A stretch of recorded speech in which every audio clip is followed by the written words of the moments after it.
আসসালামু আলাইকুম সুপ্রিয় দর্শক, আশা করি সকলে ভালো আছেন, সুস্থ আছেন। কাশেম ডেইরি ফার্ম থেকে আমন্ত্রণ জানিয়ে শুরু করছি আজকের নতুন একটি প্রতিবেদন। প্রিয় দর্শক বন্ধুরা, প্রতি সপ্তাহে নেই, এই সপ্তাহেও আমরা চলে আসছি কাশেম ডেইরি ফার্মে। আর আপনারা জানেন যে কাশেম ডেইরি ফার্ম মানে হচ্ছে বিগ সাইজের এবং অধিক দুধের গাভীর কালেকশন। আর এই খামারটা পরিচালনা করে থাকেন ইব্রাহিম ভাই। তো ইব্রাহিম ভাইয়ের সাথে আমরা আজকে অনেকগুলো গাভী দেখাবো, যেই গাভীগুলো বাংলাদেশে তেমন একটা অ্যাভেলেবেল নয় এবং সারা বাংলাদেশে চ্যালেঞ্জ করা গাভী, যে এমন গাভীগুলো মানে বাংলাদেশে খুব একটা দেখাতে পারবে না। এবং দুধের কোয়ালিটিটা হচ্ছে 30+ দুধের গাভীগুলো বাংলাদেশে আপনারা যে কোনো খামারে মিলাতে পারবেন না। আজকে আপনাদেরকে দেখাবো এবং গাভীর হাইট, গাভীর ফিটনেস সব কিছু মিলিয়ে আকর্ষণীয় কিছু গাভী, যেই গাভীগুলো দেখলে আপনাদের সত্যি অনেক ভালো লাগবে। চলুন আমরা কথা বলি ইব্রাহিম ভাইয়ের সাথে এবং গাভীর জাতমান কোয়ালিটি সম্পর্কে বিস্তারিত জানি। আসসালামু আলাইকুম। ওয়ালাইকুম আসসালাম ওয়া রাহমাতুল্লাহ। ভাই কেমন আছেন? আলহামদুলিল্লাহ ভালো আছি। আরো ভালো লাগছে ভাই আপনার এই ফার্মের গাভী দেখি। কি দেখতে পাচ্ছি এগুলা? জি আলহামদুলিল্লাহ, আল্লাহ তাআলা সৃষ্টি যে কত চমৎকার হইতে পারে এটা আমি দেখছি এবং আমার কাছে ভালো লাগছে, এবং যাদের ইচ্ছা হয় তারাও দেখতে পারে ইনশাআল্লাহ। ভাই এই গাভীগুলো তো বাংলাদেশে চ্যালেঞ্জ করা গাভী। চ্যালেঞ্জ করা গাভী জানেন, সব সারা বাংলাদেশে সব সময় সারা বাংলাদেশে বড় গরু থেকে আমি আলহামদুলিল্লাহ সবাইকে বড় গরু দিয়ে থেকে, এবং ভালো আমার কাছে ভালো লাগে বড় গরু নিয়ে। ভালো লাগে? জি আলহামদুলিল্লাহ। গাভী এই দর্শকদের মানে চাহিদাটা কেমন এই শীতের মধ্যেও? শীতের মধ্যে আসলে কি ভাই, শীত আর গরম কিছু না, এটা হচ্ছে জাত, পার্সেন্টেজ, কোয়ালিটি, ভালো জিনিসের চাহিদা সবসময় থাকবে। এবার কেমন দুধের গাভী দিবেন? 30-35 তো আল্লাহ চায় তো ইনশাল্লাহ হবে। 30-35? জি। দামটা কেমন দিবেন? দামটা যত সম্ভব আমার কেনার উপরে নির্ভর করে, কারণ একটা ভালো জিনিস আমরা দামের দিকে তাকাই না, আমরা একটু বেশি হলেও ওই গাভীটা আমাদের পছন্দ হলে একটু বেশি হলে বেশি দিয়ে নিয়ে আসি। আচ্ছা, কারণ চিন্তা করি যে একটা মানুষ যাতে এটা নিয়ে ভালো থাকতে পারে। আচ্ছা, এই গাভীটা থেকে যেন একটা ফিউচার হয়। হ্যাঁ, ফিউচার হয়। জি। আচ্ছা, তো দর্শকদের কি একটু দেখাবো? জি ইনশাল্লাহ দেখান। কি দেখতে পাচ্ছি এটা? এটা ভাই একটা Holstein Friesian, pure Holstein Friesian. Holstein Friesian সারা বাংলাদেশ চ্যালেঞ্জ ধরা যায়। এরকম জিনিস আর কারোর কাছে আছে কিনা, হয়তো খামারিদের কাছে থাকতে পারে, কিন্তু ব্যাপারীদের কাছে আমি চ্যালেঞ্জ করতে পারি এরকম গাভী নাই। এরকম গাভী অ্যাভেলেবেল খামারিদের কাছেও নাই। ভাই এটার হাইটটা এবং দৈর্ঘ্যটা কি বলতে পারবেন?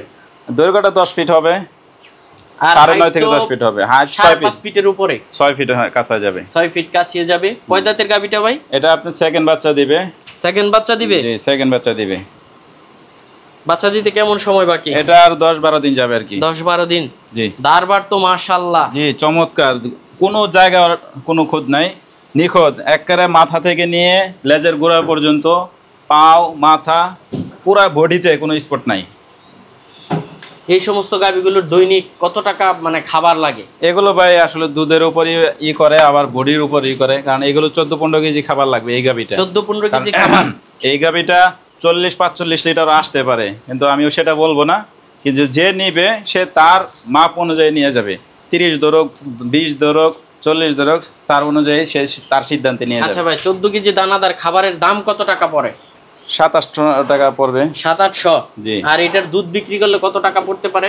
ভাই ওইগুলো তো অনেকে অনেক বড় স্বপ্ন দেখবে, কিন্তু আসলে স্বপ্ন না, আমি স্বপ্ন কাউকে বড় দেখাবো না, যার যার যোগ্যতার উপরে সে গাভী নিবে। হ্যাঁ এটা তো অবশ্যই, যার যার যোগ্যতার উপরে, কারণ এই গাভীটা আল্লাহ চাহে তো এমন মানুষের সাথে দৈনিক 4000 টাকা কামাইতে পারবে, আল্লাহ চায় তো অ্যাটলিস্ট 3000 টাকাও যদি এর মধ্যে থাকে তাহলে 90000 টাকা। 90000 টাকা? জি। খরচ 1000 টাকাই ধরেন, তাহলে এই সমস্ত গাভীগুলো আমি মনে করি মানে খামারিদের পালা আসলেই লাভবান। যারা ওই যে 100 খামার করে, 100 গাভীর খামার, 200 গাভীর খামার, আসলে দেন তাদের খামার করলাম টিকে না, তাদের ম্যানেজমেন্টটা ঠিক মতো হচ্ছে না, তারা গাভী নষ্ট হয়ে যাচ্ছে, তারা লসের সম্মুখীন হচ্ছে। কিন্তু এই গাভী যদি কারোর খামারে 20টা থাকে, ওই 200 গাভীর খামারের কাজ দিবে ইনশাল্লাহ। এই 20টা গাভী এবং 20টা গাভীতে উনি 4 জন লোক যদি রাখে, তারপর 20টা গাভী এনাফ, তার 200 গাভীর কাজ দিবে 20টা গাভী আল্লাহর রহমতে। আচ্ছা, কিন্তু এটি বোঝার ভুলের কারণে তারা দেখা যায় ওই 200 খালি বাড়াইলে তো আর হয় না, 100 গাভীর খামার, 200 গাভীর খামার হচ্ছে, কিন্তু গাভীর মতো গাভী হলে 20টাই যথেষ্ট, 5টা 10টা গাভী যথেষ্ট। যথেষ্ট। তো এটার দামটা কেমন চাবেন ভাই? এগুলো ভাই সবাই তো নিতে পারবে না, আবার অনেকে আছে গাভীর জগতে নাই, তারা উল্টাপাল্টা মন্তব্য করবে। ওই আমার মন্তব্য শোনার দরকার নাই। আল্লাহর সৃষ্টি আমি দেখে আমার কাছে ভালো লাগছে। আবার যে নিবে সেও দেখি, হ্যাঁ, যে নিবে তার কাছে যদি ভালো লাগে সরজমিনে আসবেন, দেখবেন, দেখে নিয়ে যাবেন ইনশাআল্লাহ।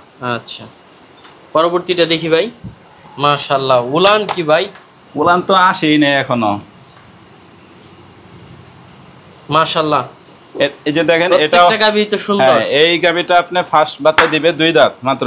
2 দাঁত? হ্যাঁ, 2 দাঁত। এক কথায় দেখেন গাভীর জাত, পার্সেন্টেজ, কোয়ালিটি, মাজা, পিঠ, কোনো সাইডে কোনো কেউ ভুল ধরতে পারবে না ইনশাআল্লাহ। সারা বাংলাদেশ চ্যালেঞ্জ। ফার্স্ট বাচ্চা দিবে? ফার্স্ট বাচ্চা দিবে। কেমন সময় বাকি আছে ভাই? এটা আর 1 মাস টাইম আছে। 1 মাস? জি। ধারবার তো মাশাআল্লাহ, জি। ফার্স্ট ইলেকট্রিশিয়ানে খুব সুন্দর সুন্দর। জি, এই পাশটা একটু দেখান, গাভী কাকে বলে দেখেন, দর্শকরা দেখো। যারা কিনতে পারে না অন্তত পক্ষে আল্লাহ শুকরিয়া আদায় তো করবে দেখে ইনশাআল্লাহ। এটাই আলহামদুলিল্লাহ। না, এটা তো বলতেই হবে যে ইব্রাহিম ভাইয়ের কালেকশন সারা বাংলাদেশের নজর কাড়া কালেকশন। এটার দামটা কি আলোচনা থাকবে? 4টা গাভী আলোচনার সাপেক্ষে। এটা যারা নিতে চায় সরাসরি আয়শা দেখা, জি, জাস্টিফাই কইরা, যাচাই বাছাই কইরা তারপরে নিতে পারবে। জি জি। আসলে এই সমস্ত গাভীগুলো সরাসরি আয়শা দেখা নিলে আমি মনে করি সর্বোত্তম হয়। প্রথমে দৈর্ঘ্য আর প্রস্থটা একটু দর্শকদের বলে দেন। দৈর্ঘ্য তো ভাই অনেক, আর উচ্চতা আছে আলহামদুলিল্লাহ মোটামুটি 6 ফিটের কাছাকাছি। 6 ফিটের কাছাকাছি? জি। আর 2টা কানের দেখেন রাউন্ডটা কি ছোট্ট ছোট্ট একটা কান, আর মাথার রাউন্ড। এক কথায় আলহামদুলিল্লাহ বাহিরের যে কান্ট্রির যে গরুগুলো আছে সেম একবারে বাহিরের কান্ট্রির গরু, কোনো জায়গায় কোনো খোঁজ নাই। দেখেন এই যে দেখেন চামড়াগুলো, এটি কি শুধু দুধের চামড়া অরিজিনালে, এগুলো কোনো মাংসের উলান না। প্রিয় দর্শক বন্ধুরা, যদিও 6 ফিট না হলেও আমি গ্যারান্টি দিয়ে বলতে পারি যে এই গাভীটা 5 ফিট 7-8 ইঞ্চি হবে। দেখতে পাচ্ছেন বিশাল সাইজের গাভী, মাশাআল্লাহ ভাই। এই সমস্ত গাভীগুলো আসলে ভাই দুধটা কেমন হতে পারে? এগুলো আল্লাহ চায় তো 40 হইতে পারে, 35 হইতে পারে, 30-এর নিচে আশা করি না। আল্লাহ চায়। গাভীর বডি ফিটনেস দেখে, স্ট্রাকচার দেখে বোঝা যায় যে আসলে এই সমস্ত গাভীগুলো কেমন দুধ দিতে পারে। জি, দেখেন 2টা কানের রাউন্ডটা কি, মাথার রাউন্ডটা কি, এক কথায় অসাধারণ। মাশাআল্লাহ। এটাও তো দামটা আলোচনা থাকবে ভাই? জি, এই যে দেখেন 2টা কানের অবস্থা দেখেন, মাশাআল্লাহ। দেখছেন? ফার্স্ট ল্যাকটেশনের গাভী? জি, 2 দাঁত মাত্র। আসলে এই গাভীটা থেকে মানে যে খামারি বা কোনো ব্যবসায়ী যদি নেয় ভালো কিছু আশা করতে পারে। মাশাআল্লাহ গাভী। এই ঠিক না, বাটটার তো ঠিক আছে? অবশ্যই ভাই। বাচ্চা দিতে কেমন সময় বাকি আছে? এটা আর 10-15 দিনের ভিতরে বাচ্চা দিবে ইনশাআল্লাহ। 10-15 দিন? জি। পুরোপুরি মানে বাচ্চা দেওয়া ঘনিয়ে আসলে তো আরো অনেক বিশাল আকার হবে ইনশাআল্লাহ। ফার্স্ট ল্যাকটেশনে নিপল টিপল দেখার মতো। 4 নাম্বার গাভী দেখতে পাচ্ছি ভাই, এটা কালোর মধ্যে। হ্যাঁ, যে এটা আপনার দেখেন এটারও লম্বা কত, উচ্চতা কত, এবং বডির সাইজ কি দেখেন মাশাআল্লাহ। জাত, পার্সেন্টেজ কোনো জায়গায় মাইরা আছে আল্লাহর রহমতে। এটা কয় দাঁতে? এটা 6 দাঁতে, সেকেন্ড টাইম। Second time? জি। ফার্স্ট ল্যাকটেশনে কেমন ফার্স্ট ল্যাকটেশন এগুলো ভাই 30-এর নিচে তো আশা করা যায় না। 30? আল্লাহ চায় তো। মাশাআল্লাহ। বাচ্চা দিতে কেমন সময় বাকি? এগুলো 10-12 দিনের ভিতরে ইনশাআল্লাহ। 10-12 দিন ইনশাআল্লাহ। আচ্ছা, দরদাম তো আলোচনা সাপেক্ষে। জি ভাই, অনেক দর্শকই তো আপনার থেকে গাভী নিতে চাবে, এখানে লোকেশন এবং যাতায়াত পদ্ধতিটা একটু বলে দেন। এটা ঢাকা থেকে, চট্টগ্রাম থেকে যদি কেউ আসে তাহলে গরিপুর আসবে, আর সিলেট থেকে যদি কেউ আসে, সিলেট, ব্রাহ্মণবাড়িয়া ওই সমস্ত জায়গাতে যদি কেউ আসে তাহলে আপনি কোম্পানিগঞ্জে আসবে। কোম্পানিগঞ্জ থেকে গারমোড়া বাজার বলবে, আর গরিপুর থেকে গারমোড়া বাজার বললেই হবে। আচ্ছা, ভালো থাকবেন। আসসালামু আলাইকুম। ওয়ালাইকুম আসসালাম।